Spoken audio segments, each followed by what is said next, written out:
दिवाळीतील गवळणी ह्या तुम्ही पाहिल्या आहेत का?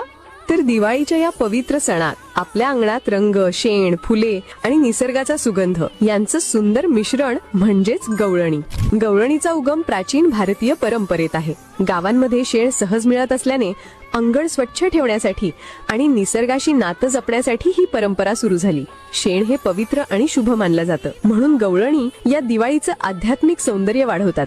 गवळणीमध्ये वापरले जातात निसर्गाचे रंग, कुसुंबी, जांभळा, हिरवा आणि सजावट म्हणून झेंडू, गुलाब, पानं, जपमाळा, कडपत्री यांचा सुंदर वापर केला जातो. यात शेती, नदी, पूजा, गावजीवन किंवा रामायण महाभारतासारख्या कथा देखील दाखवल्या जातात. प्रत्येक दिवशी गवळणीचं स्वरूप बदलतं. पहिल्या दिवशी साधं रेखाचित्र, दुसऱ्या दिवशी रंग, तिसऱ्या आणि चौथ्या दिवशी फुलं आणि सजावट आणि शेवटच्या दिवशी पांडव गवळणीचा भव्य समारोह.